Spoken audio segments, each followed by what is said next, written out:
বিসমিল্লাহির রহমানির রহিম। হে সমস্ত জগতবাসী, যদি কোনো মানুষ দেখা যায় আল্লাহর একজন অলির মাজারকে বিচ্ছিন্ন করেছে, মাজারের উপরে অত্যাচার করেছে, মাজার ভাঙচুর করেছে, এই অপরাধটা কার হবে, কোন পরিমাণ হবে, এটা আজকে ছোট করে তুলে ধরব। সেটা হলো, দেখেন, হযরত মুহাম্মদ সাল্লাল্লাহু আলাইহি সাল্লামকে আল্লাহ কিন্তু বন্ধু বলে ডেকেছেন।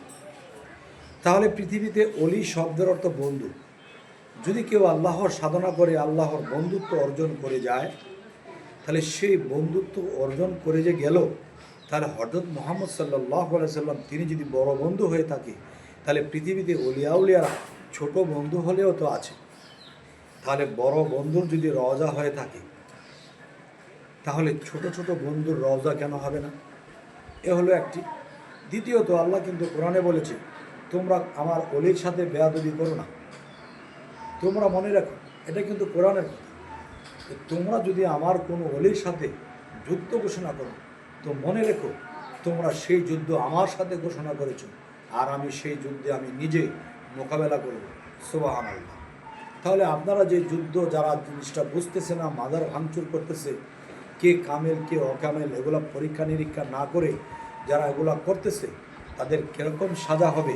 যদি হযরত মুহাম্মদ সাল্লাল্লাহু আলাইহি সাল্লামের সেই মাজারকে বা সেই রওজাকে যদি কেউ অত্যাচার করে, ভাঙচুর করে, এটা কি কেউ মেনে নেবে? আল্লাহ মেনে নেবে? ফেরেশতারা মেনে নেবে?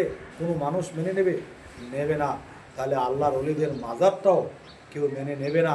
তবে এদিকে একটু নলেজ রাখবেন, আমাদের যেন এই ভুল আর সামনে না হয়। তাহলে দোজখের আগুনে জ্বলতে হবে। অবশ্যই সাবস্ক্রাইব করে নেবেন এবং ফলো করে নেবেন। সকলেই ভালো থাকবেন। আল্লাহ হাফিজ।